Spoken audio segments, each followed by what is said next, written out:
Well, that's it. Thank you all for joining in here. We're going to be getting started here with Kevin, South Carolina representation, as we heard earlier here. So, Kevin, do you want to go ahead and take it away for these fine folks?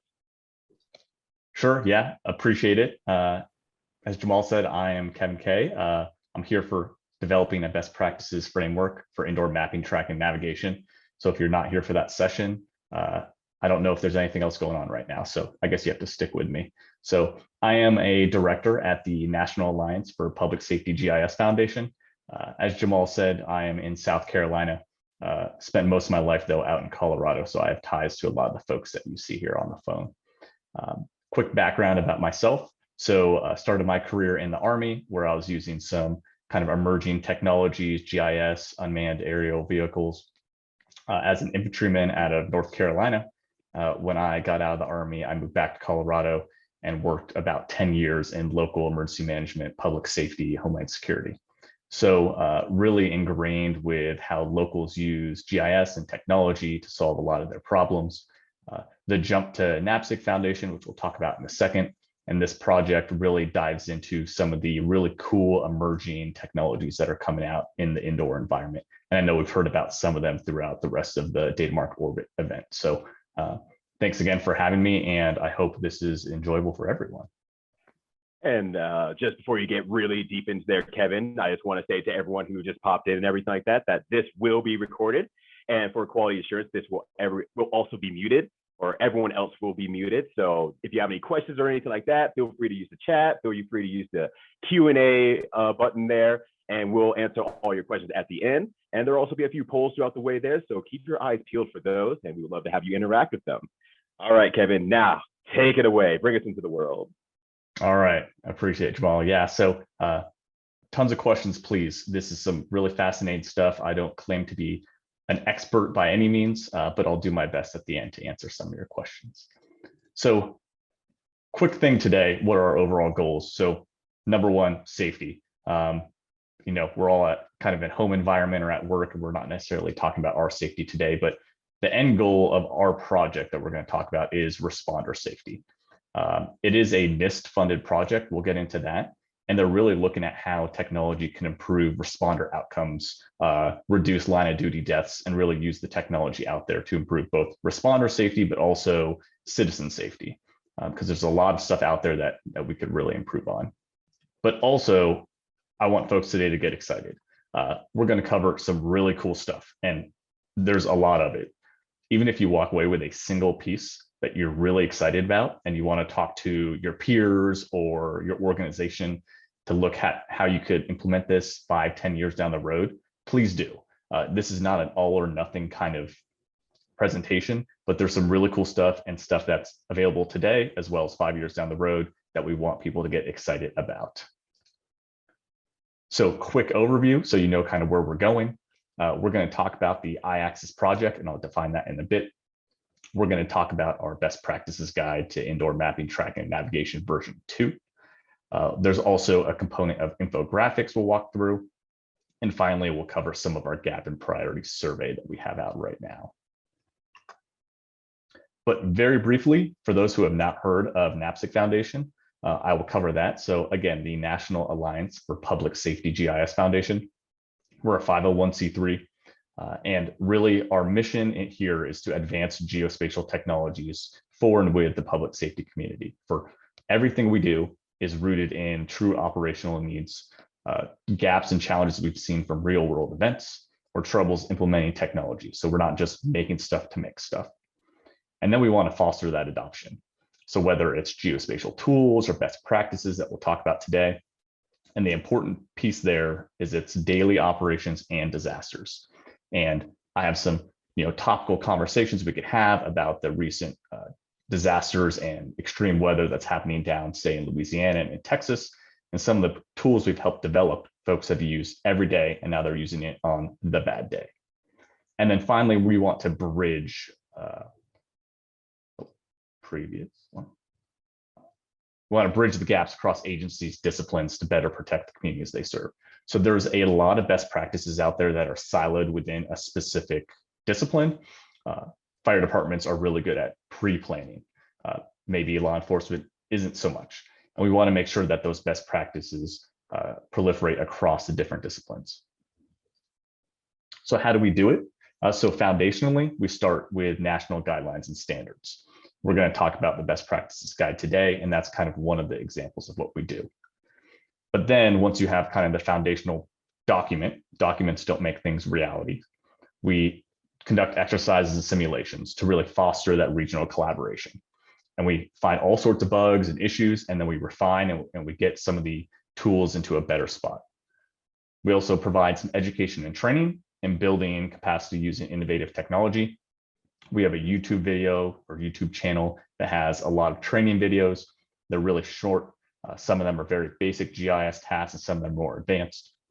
And then finally, we do very limited tech assistance, mostly transferring knowledge and skills during real world events, especially with FEMA, to make sure that folks who are using these geospatial tools get kind of ready just-in-time training to deploy some of the tools and solutions. So now we're going to jump right in. The project introduction, the guide, the game plan, and the survey. It's pretty simple to walk through. So we'll get right to it. So project introduction. So what is the I-axis? What are we talking about? Some people probably saw that title and said, I don't know what I'm getting into. And the I-axis is defined by NIST as kind of the abundance of data that could be beneficial for public safety use. So it could be thought of as really a fourth dimension or an information access. And what's kind of a real world example of this? So, you know, in a typical building, maybe a smart thermostat doesn't mean much for public safety. But if that smart thermostat is plugged in, and that could be the point of ignition because all of a sudden it's registering a 500-degree temperature spike, that's good information for, say, the fire department to know. Look at occupancy sensors. Maybe that's good for an HVAC system. So you could, you know, adjust the temperature higher or lower, and you could save money there. But what does public safety use with occupancy sensors? Well, now maybe you could feed that into a dispatch center. And if there's an active threat and people are in a safe room, maybe that occupancy sensor tells you if there's people still in the building when you're doing your sweeps. So all this information out there that may not be the original purpose is not for public safety, could be for public safety going forward. So our project purpose there was to develop guidelines and recommendations for addressing those common public safety problems with indoor location-based services components. So there's a lot to untangle there, but really, if you look at this graphic, I know it's pretty small. This kind of diffusion of innovation curve is how quickly people adopt and then overall market share of technologies. And we really wanted to target the innovators and early adopters within public safety and folks who are using indoor mapping, tracking, navigation today. Or if they weren't using it today, but they were kind of thinking about it and they really wanted to get into it, what were their, you know, barriers to entry? The struggle, obviously, within public safety, and folks that are on the call today absolutely know this, is that to be an innovator, early adopter, you need money or you need time. And most agencies don't have either. So you don't have an extra $5 million to be an alpha or beta tester of a new technology, especially if it might not even make it to market. And you don't have the time to send out responders or use in a dispatch center some beta equipment, spend time training, in-service training, and then not adopt it at the end. So most public safety agencies struggle to be in this bottom left quadrant and ultimately end up being a late majority or laggards. And that's when it's more mature and it's ready for public safety use. But it also means they're not using the tools today, even if they're available to the rest of the public. So NIST PSCR, so the Public Safety Communications Research Division, kind of put out this project, and NAPSG Foundation took the lead. And really, we wanted to jumpstart the adoption process of emerging location-based services technology. So again, that is 5 to 10 year roadmap when folks will be adopting this because there's a lot of different competitors at market. We also want to identify the location-based services gaps, and there are a ton of them, believe me. And finally, we wanted to form the I-axis community. And we did a pretty good job of that, of pulling together experts from across the country, from all different disciplines, so that we can solicit input, and we could also provide out information, whether it's research studies or products at market. So you don't have to just trust me because I'm just a random person you met today. But the first thing we did was form the location-based services working group. And that was to make sure that we had a good cross-disciplinary group and a good body of knowledge to address this problem.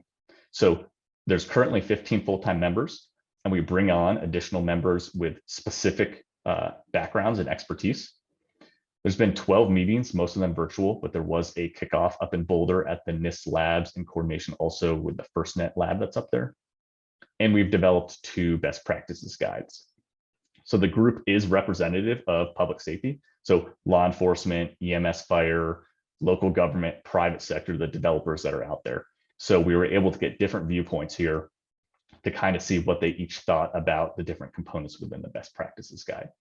This image you see here is actually one of our own, Chris Rogers from NAPSG Foundation, using one of the virtual reality headsets to kind of navigate and manipulate an indoor pre-plan.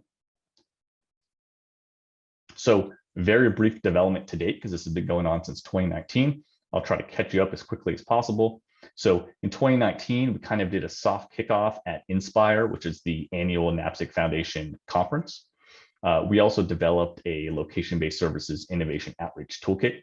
It was a survey that went and looked for the innovators and early adopters. Some of you hopefully participated in that. And then we formed that location-based services first responder working group. And they really set the foundation for the document we'll talk about today.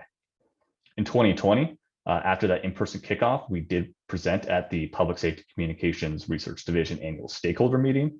And that is where all of the currently funded projects and research areas all meet in one location.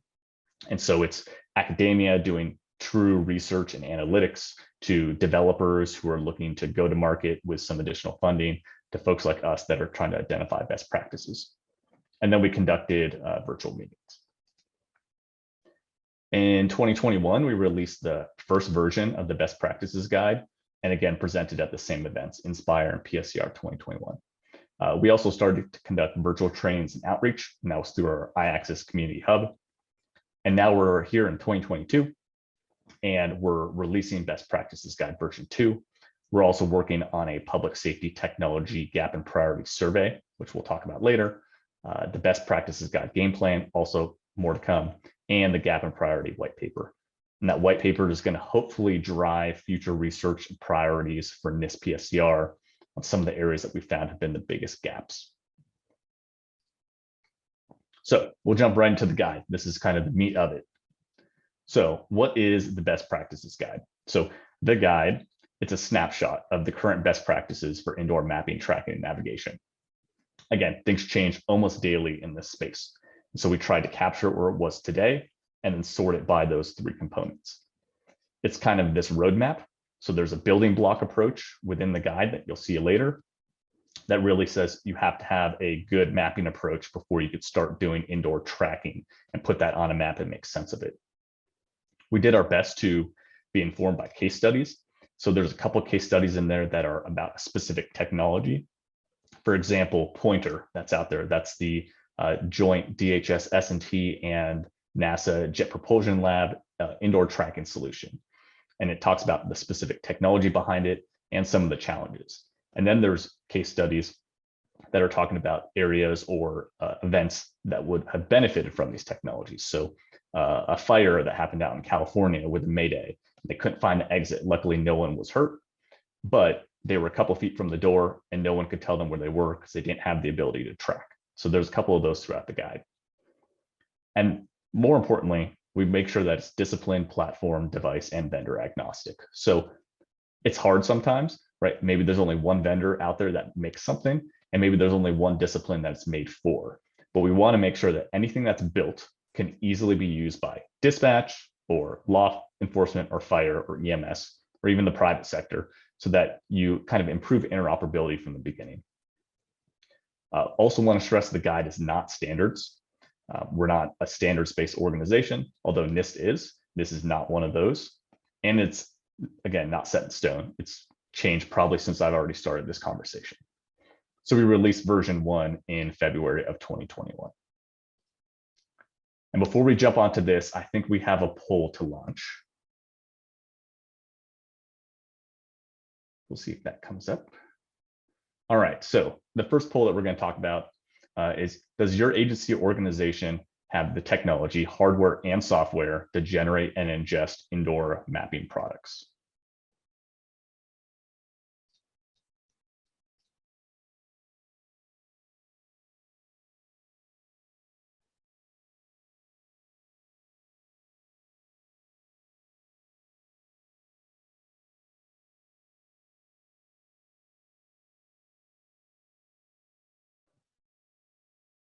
And we're getting the votes in on our side here. Excellent.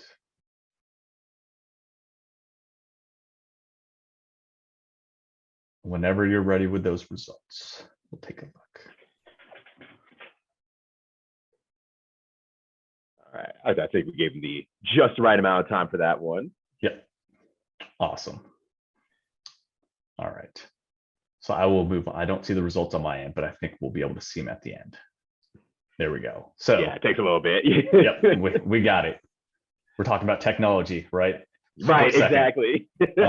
Awesome. So we have about an even split of agree and disagree, and then folks that are unsure. And that's pretty consistent with what we've seen across the board. You have the A+ organizations, the big organizations that are out there that can do it, hardware and software. You have the folks that they might want to do it, but they can't. And there's always that huge chunk of unsure. It's just not a question they've asked yet. And so we'll get into some of those weeds here. So when we talk about the guide, again, the guide is a building block approach. You have to do kind of one thing before you get to the next, and I'll talk about some examples here. So we'll start with mapping, and these are the sections within the guide. So you got to start with symbology, right? If you don't have a common symbology, you don't have a common language. Just as important as kind of mission critical voice, LMR. But there's a ton of symbology out there, right? There's NFPA 170, there's the NWCG symbology, there's the Esri public safety symbology that comes built into ArcGIS Online. NAPSG Foundation has a symbol library. None of them are the same. And so when you look at one map versus another map, it might not make sense. And especially in this kind of mutual aid, automatic aid environment, having a common symbology is super critical. Once you have that symbology, you can start giving attributes. You know, this is like GIS 101. But if you don't think about these as you start doing the indoor process, everything else later on is not going to be successful. Coordinates, accuracy, and precision, making sure that you choose whatever your coordinate structure is. Your outdoor to indoor transition, we talked about that a little bit beforehand. I'm not going to go down each specific one, but these are kind of the topics that we cover. And within each one, there's kind of a built out within the guide of case studies and further reading. So that's kind of what the guide is kind of built off of.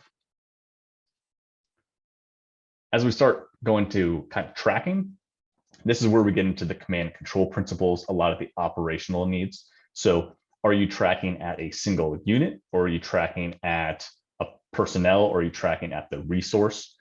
How often does it update? Do you have breadcrumbs versus last known point?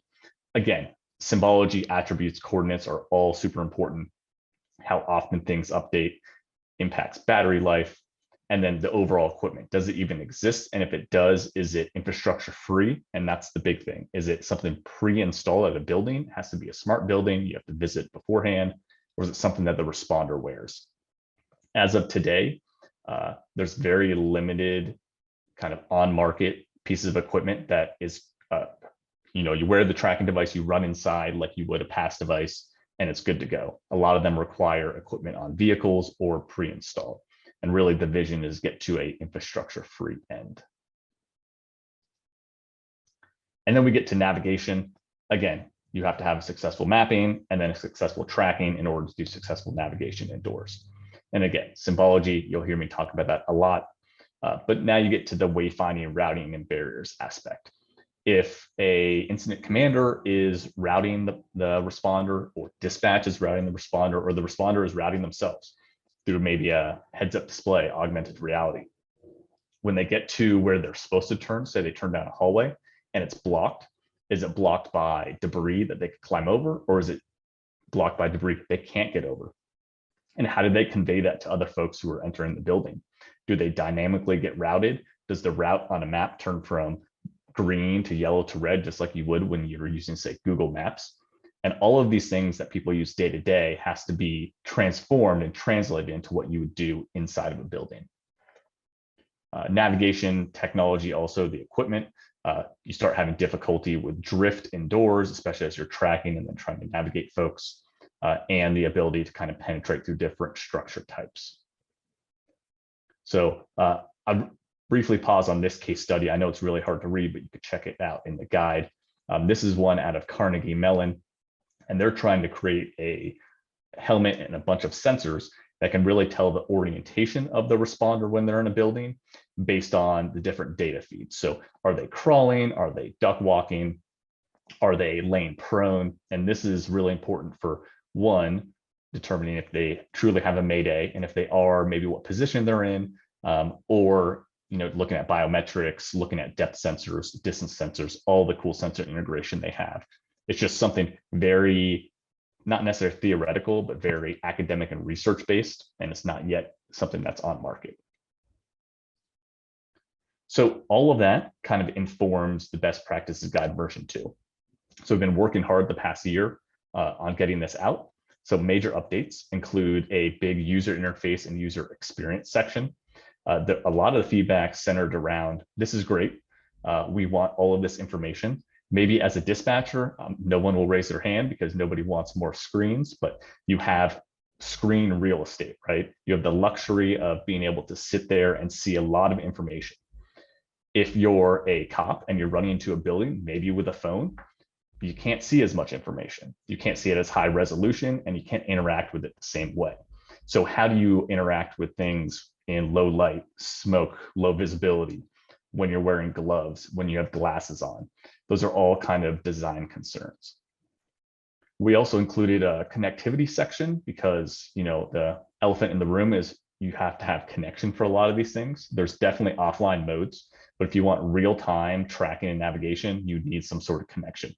So we go through the different types of connection that are available. We've also added a couple additional case studies. You can see them here, one of them with FirstNet Authority, and then one of them with Pointer, as we mentioned before. And then we also included the game plan infographics. So very quick timeline. So we actually released for public comment about 10 days ago, version 2. So it will be out until April 14th, and we'll put the link in the chat once we're done. So mid-April, it's going to close for public comment, and we're going to adjudicate all those comments with the location-based services working group. And then in May 2022, we will release version 2. So that's the best practices guide. Let's jump into the game plan. So what is the game plan? I guess the easiest way is if you turned around to your boss and you said, I want to do what this best practices guide says. Here's an 85-page document, and they turn you down because it's an 85-page document. This is meant to streamline that into a 10-page infographics, quick hits about the best practices guide. So it's a supplemental section to target leaders and decision makers who can champion, fund, be your proponents of a program for indoor mapping, tracking, and navigation. So we'll run through the graphics. Don't worry, I've blown up a couple of them on the next page so you can see. So foundationally, we started with these first 3. You have to build a team in order to get any of this accomplished. And it has to be a multidisciplinary team, and multi-jurisdictional is your best bet. But you have operational users, you have planners, you have command and policy users, you have contributors and supporters, and all of these people have different use cases and information needs and inputs to what your program may look like. Then you get to what complementary systems already exist in your agency, and we'll talk about that in a second. And then you talk about what equipment do you already have. So the difference between what's on your person versus what's on a vehicle versus what's in your community. If you're in an older community with older buildings that maybe have CCTV or fire panels, awesome. If you're in a smart city, one that's newer construction, you might have occupancy sensors and smart thermostats. So when you start digging into this and you say, how does this really help me? So you sit in a room and you say, I want to do indoor mapping, tracking, navigation. You need to understand what you currently have as far as systems and software. I can't use the old example I used to give about the ATAC, the Android Team Awareness Kit, because now they have an iOS version. But in the past, you could say, if I wanted to use ATAC, I had to have Android phones. Now, if your agency only gives out iPhones, you probably shouldn't do that. Nowadays, you can use both. But you look at things here, such as who your CAD vendor is. Do they support indoor maps? Awesome. If they don't, you might have to have a conversation with them. If you use Esri-based GIS systems, is it interoperable? Awesome. If you use QGIS or something open source, figure it out. Is it interoperable? The next components we talk about in infographics are those three areas: mapping, tracking, navigation. So again, this is condensing the 20 odd pages within the guide for each section into a quick hits. So as you talk about a mapping approach, it's making sure you identify your correct coordinate system, making sure you're designing your maps so that it's user friendly. When you get to tracking, making sure that you identify how you're going to track unit, team, big event versus small event, and we'll talk about that. And then for your navigation approach, we already hit on differences in barriers versus impedances, who's going to navigate. And I'm by no means a proponent of saying a dispatcher should give turn-by-turn directions over the radio, because that's impossible. However, if you don't have incident command set up and you have, say, a single officer running into a building and they have no idea where they are and there's no one else to give them directions, the dispatcher may be the best person to give them directions. So here's kind of a bigger example of the tracking approach. And again, we dive into things such as viewing for response type. So your day-to-day single unit response, if you view it on a map, maybe seeing that person as an icon is good enough.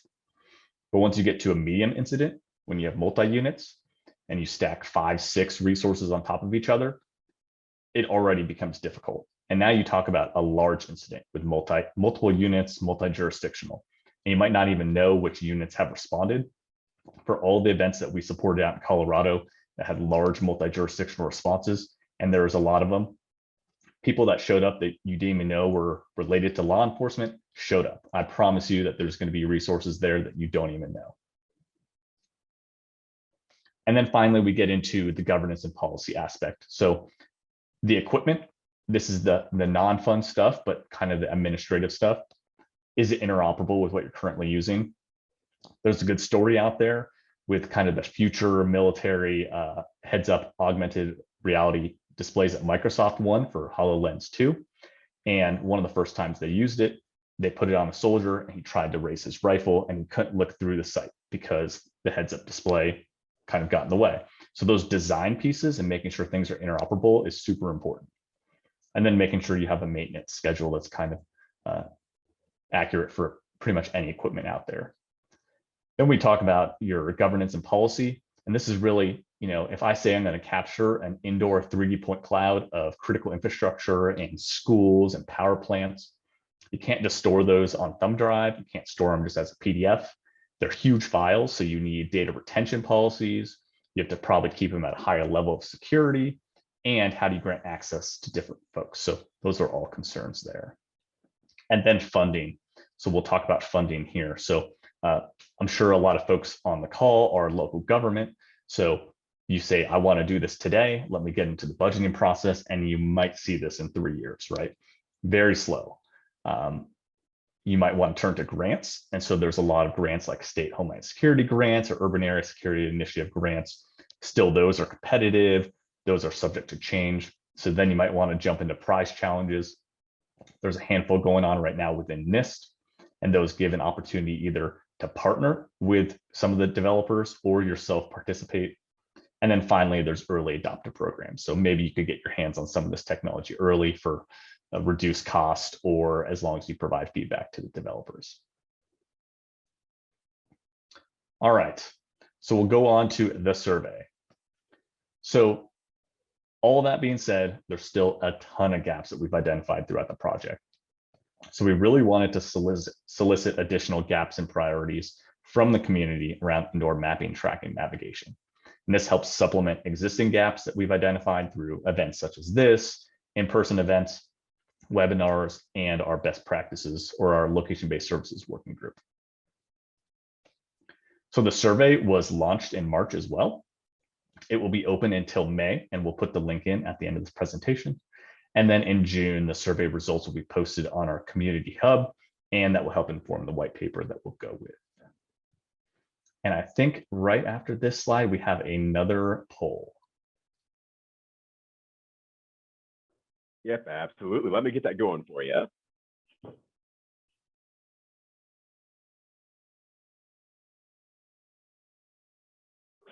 All right, so indoor mapping, tracking, or navigation is a priority for my agency or organization.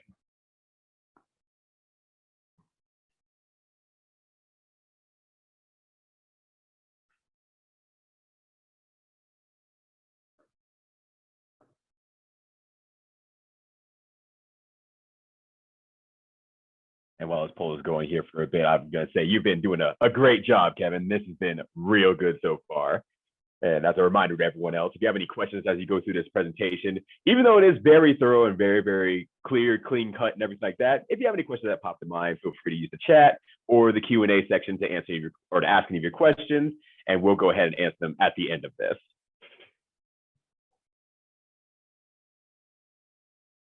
Give you a few more seconds for the poll here, and then we'll go ahead and close it down.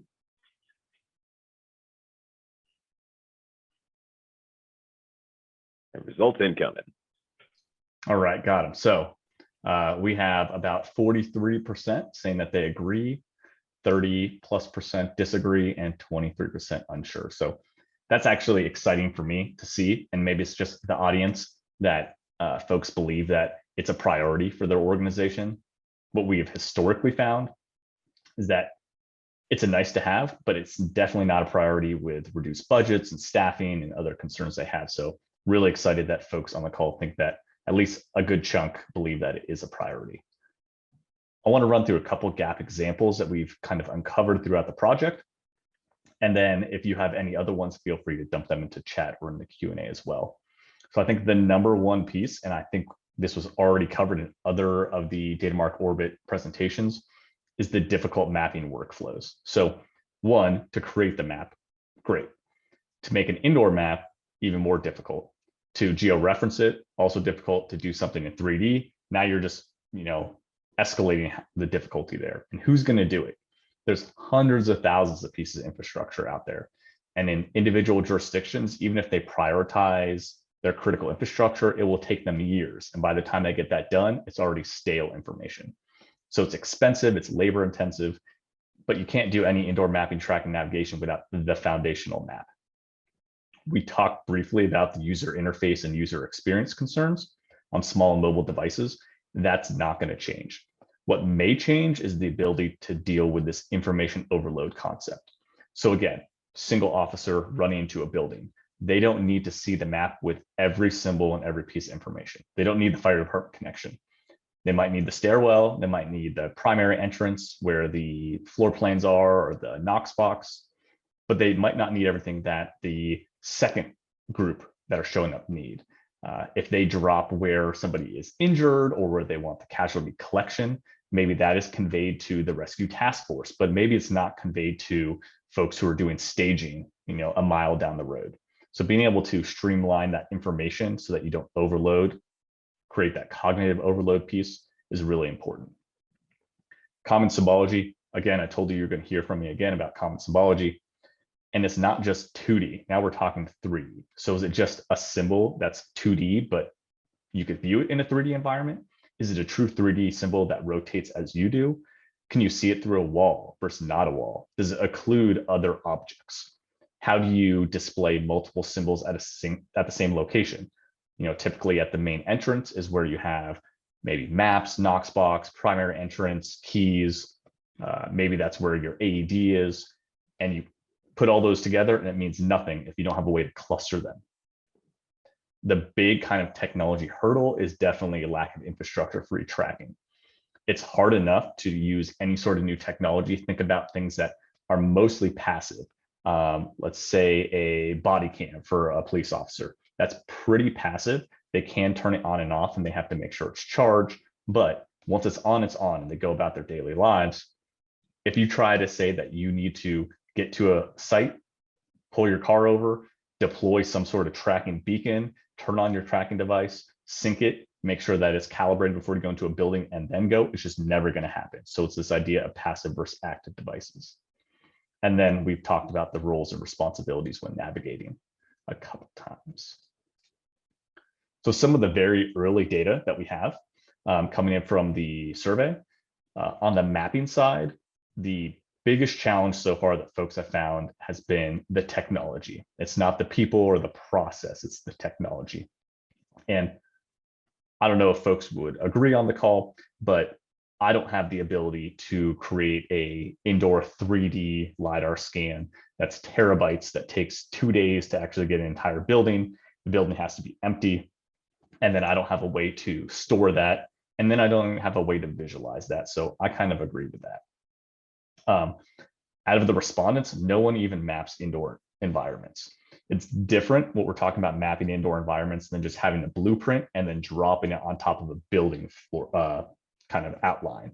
It's truly going into the indoor environment and mapping it. And 85% don't use standardized symbology.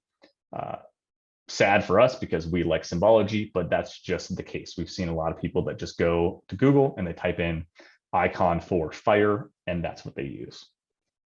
On the tracking side, there's been a lot of concerns around privacy and permissions-based viewing. So a lot of folks will say, you could track me, but only for a certain incident. So how do you build those rules in?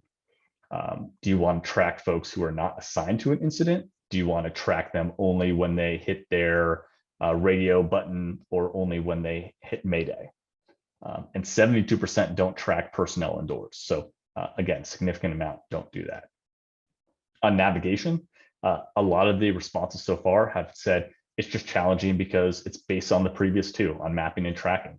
We can't do indoor navigation because we don't do indoor mapping, we don't do indoor tracking, so we can't even make navigation make sense. And then 85% don't navigate indoors. And we did dive into the 15% that do, and most of those 15% just navigate themselves using their own either agency issued or personal device using Apple Maps, Google Maps, anything like that. Some of the other early data that's come in is that 57% have picked indoor tracking as the #1 priority, and then 43% indoor mapping. So again, a lot of folks just see navigation, I think, as that's will come along once these other two items pick up. 85% are aware of the technology. That's good to know. But 85% believe that it's not a priority for the agency or consider it to be kind of a neutral priority, which is why I was excited to see the responses from this presentation. But I think one of the more realistic numbers here, and I think we'll all agree, and we've seen it, is that only 14% believe that the technology is ready for public safety use. And again, a lot of the tracking devices that are coming have been tested in the military, but that's a very different operating environment.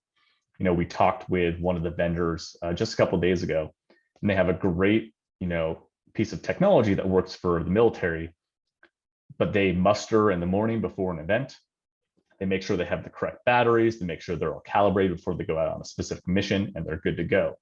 When they started to use it for firefighters, they realized their battery only lasted 8 hours, but the firefighters were changing their radio batteries every 12 hours, and they weren't going to do 2 battery swaps. So there was going to be a gap there where it didn't work. And if they couldn't make it fit into their normal operations every 12 hours to replace the battery, they weren't going to adopt it. So really quickly, next steps. So the iAccess community will also put that into the chat. That's where we host everything. Our training materials and videos, our best practice guide version 2 will go up on there. We also participate in complementary initiatives. So the First Responder Smart Tracking Challenge, more acronyms, that's being put on by the University of Indiana, and they are trying to kind of expedite the location infrastructure-free indoor tracking. And then our survey results and white paper will also go up on the iAccess community site. So recap, because I went through a lot of that. Version 2, it's out right now, and the final version will be published in May. The survey is also out right now, and the results will be posted on our website in June. And then the white paper will be informed by said survey, and that will also be released in June on our website. Just quick major accomplishments, because I want to thank all the folks that participated from all the public safety agencies on this project and NIST PSCR. So the hub site itself, over 40,000 views. So if you enjoyed listening to me today, and for some reason you want to listen to some more recordings, there's a bunch of me on there. So go ahead and take a look at some of our previous meetings. There's also 2 versions of the best practices guide that have been developed, and those are big lifts. I think more importantly, over 1,000 in-person first responders have been trained or exposed to the iAccess project. A lot of these are thought leaders that have brought back the concepts to their organizations and are trying to adopt the technology today. And I think with that, that is all I had. So I think we're right on time, Jamal. Once again, like I said, you were nailing everything. You were completely on point. You spoke very, very well, and you got to the end of the station there really quickly. So yeah, if anyone has any questions, feel free, like I said, mention it in the chat. Go ahead and use the Q&A section and everything like that. And as a reminder, Kevin had mentioned that he's going to post 2 links at the end here with the iAccess community and the open survey for the white papers. So go ahead and pop that in there too. If you want to get a little bit more in depth with these materials, that will be available for you. Yeah, so you posted one there. You got both of them in there. So that's very good. All right, so I have a question here for you from Brian.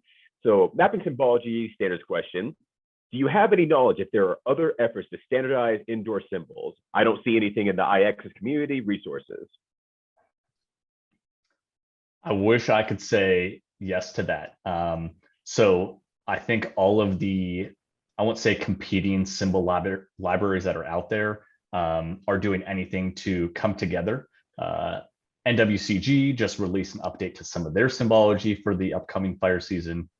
NFPA is always working on updates, and we as NAPSG Foundation are also working on a number of exciting updates, including working with DHS S&T under a cooperative research agreement to work with DoD and some of the military dismounted symbology pieces out there. So we're trying, and we're also as NAPSG Foundation trying to push for a standardized symbol library out there for future NIST projects. So all of these tracking, technologies that are out there right now, they're blue dots.